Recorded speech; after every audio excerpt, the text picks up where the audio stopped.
Yes, nangangamoy kasalan na.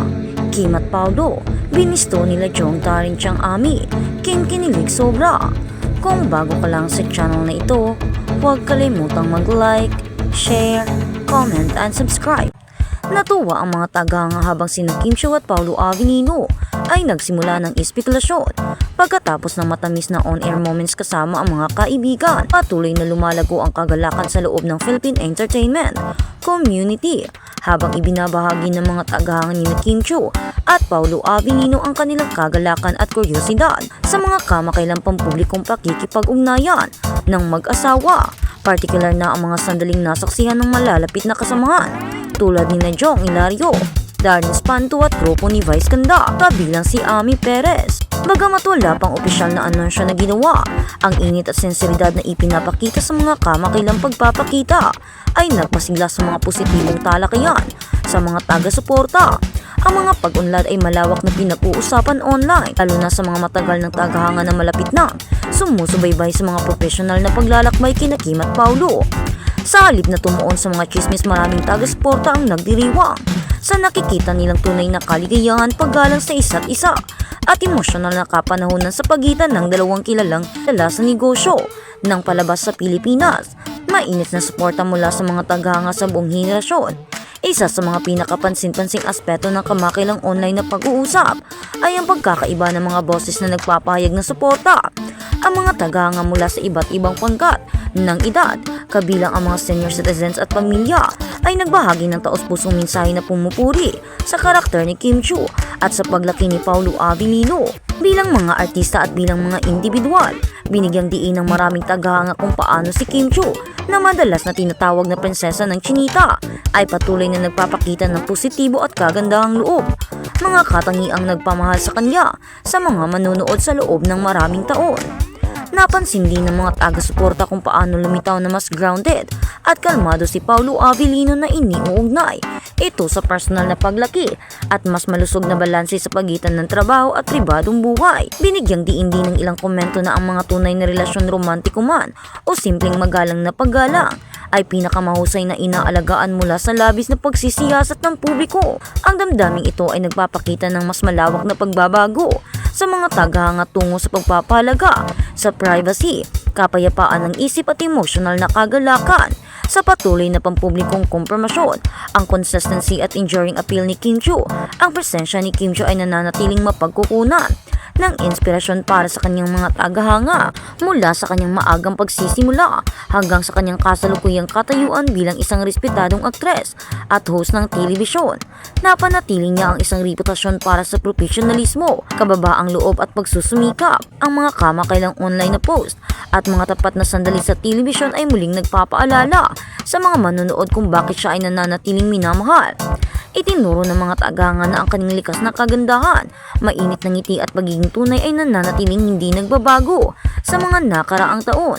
Higit sa lahat, pinuri nila ang kanyang panloob na lakas, pananampalataya at kakayahang manatiling nakatuon sa kabila ng mga panggigipit ng pampublikong buhay. Ang kanyang patuloy na dedikasyon sa kanyang trabaho, kasama ang kanyang regular na pagpapakita sa issue time, ay nagpapakita ng kanyang pangako sa kanyang craft kahit na sa mahirap na mga schedule o mga panahon ng pagkapagod. Hindi natinag ang profesionalismo ni Kim, isang katangian na labis na hinahangaan ng maraming tagahanga. Ang tahimik na lakas at maturity ni Paulo Avelino. Si Paulo Avelino na kilala sa kanyang matitinding pagganap at maaalahanin na diskarte sa pag-arte ay nakatanggap din ng papuri mula sa mga tagahanga na nakamasid sa kanyang kalmadong kilos nitong mga nakaraang buwan. Maraming naniniwala na siya ay pumasok sa isyu ng yugtot, nangigit pa sa emosyonal na katatagan na nakatuon sa personal na paglago at makabuluhang mga koneksyon. Napansin ng mga taga-suporta na may posibilidad na ipahayag ni Paulo ang kanyang sarili sa pamamagitan ng mga aksyon kaysa sa mga salita. Ang kanyang reserbong kasilikasan na sinamahan ng pagkakapare-pareho at paggalang ay sumasalamin sa mga tagahanga na pinapahalagahan ang katapatan kaysa sa mga dakilang kilos. Sa halip ng humiling ng mga pampublikong deklarasyon, maraming tagahanga ang nagpahayag ng kasiyahan sa nakitang masaya, malusog at payapa sina Kim at Paulo. Ang mature na pananaw na ito ay sumasalamin sa isang malalim na pag-unawa sa kung paano ang relasyon lalo na ang mga kinasasangkutan ng mga pampublikong tao ay pinakamahusay na umuunlad kapag batay sa tiwala at pagpasya. Makahulugang on-air moments, spark reflection isang particular na sandali na nakuha ng atensyon ng mga manonood. Kay Kim ang bahagi ni Kim Chiu ng isang mapanindi, nakasentro sa pananampalataya na kilos sa isang kamakailang itsura. Napansin ng mga nagmamasid kung paano siya nag-sign of the cross at nagsalita tungkol sa pagtitiwala na ang panalangin ay sinasagot sa tamang panahon. Ang mga kasamahan gaya ni Chong Hilario ay nakitang masiglang tumugon na nagdaragdag sa pakiramdam na ang mga malapit kay Kim ay mauunawaan ang kanyang mga halaga at personal na paglalakbay. Binigyang kahulugan ng mga tagahanga ang sandaling iyon, hindi bilang kompromasyon ng anumang particular na bagay, ngunit bilang isang sulyap sa mindset ni Kim. Umaasa, matyaga at nakaugat sa pananampalataya. Ang mga online na reaksyon ng sandaling ito ay higit na positibo. Maraming tagahanga ang nagbahagi ng mga mensahe ng panghihikayat, panalangin at pagbati na binibigyang diin na ang kaligayahang binuo sa matibay na pundasyon ay may posibilidad na magtiis. Mga reaksyon ng tagahanga, kagalakan, pasasalamat at paggalang. Sa mga social media platform, mga tagahanga ay nagpahayag ng pananabik nang hindi tumawi sa invasive na haka-haka. Nakatuon ang mga komento sa paghanga sa halip na karapatan, kung saan marami ang nagsasabing kontento na silang makita ang kanilang mga paboritong artista na nakangiti at umuunlad. Ibinahagi ng ilang taga-suporta na isinama nila sina Kim at Paulo sa kanilang pang-araw-araw na panalangin na hiniling sa kanila ang kalusugan, patnubay at kapayapaan. Binigyang diin din ng iba na anuman ang pag-unlad na hinaharap, patuloy nilang susuportahan ang parehong mga artista ng isa't isa at profesional. Ang mahalaga ay pinaaalahanan ng mga tagahanga ang isa't isa na iwasan ang negativity at maling impormasyon. Hinikayat ng marami ang mga kapwa taga-suporta na huwag isipin ang mga hindi na-verify na pag-aangkin o mga critical na komento na binabanggit na ang naturang nilalaman ay kadalasang umanto sa hindi kinakailangang stress. Isang mas malusog na direksyon para sa kultura ng fandom. Ang mga patuloy na talakayan sa paligid ni Kim Chiu at Paulo Avellino ay nagpapakita ng isang positibong evolusyon na humiling ng patuloy na pag-a-update o kompormasyon. Pinipili ng maraming tagahanga ang pasensya, empateya at paggalang. Pansinin ang mga komentarista sa entertainment na ang discarding ito ay nakikinabang hindi lamang sa mga artista kundi pati na rin sa mga tagahanga mismo sa pamamagitan ng pagtutuon sa pagiging positibo at pagpapahalaga. Ang mga taga-suporta ay lumika ng isang mas malusog na kapaligiran sa online. Isa nang nagdiriwang ng mga tagumpay at personal na paglago sa halip na palakasin ang presyon o salungatan. Ang maturity na ito ay partikular na nakikita sa mga matagal ng tagahanga na sumunod kina Kim at Paulo sa iba't ibang yugto ng kanilang karera. Dahil nasaksihan nila ang mga hamon ng show business, naiintindihan nila ang kahalagahan ng mga hangganan at personal na espasyo. Kim Chiu at Paulo Avellino muling magsasama sa new romance suspense series. Ang paulit-ulit na tema sa mga talakayan ng tagahanga ay ang paniniwala na ang privacy ay mahalaga sa pagpapanatili ng kapayapaan at balanse. Itinuro ng ilang taga-suporta na hindi lahat ng bagay ay kailangang ibahagi sa publiko, lalo na pagdating sa malalim na personal na mga bagay.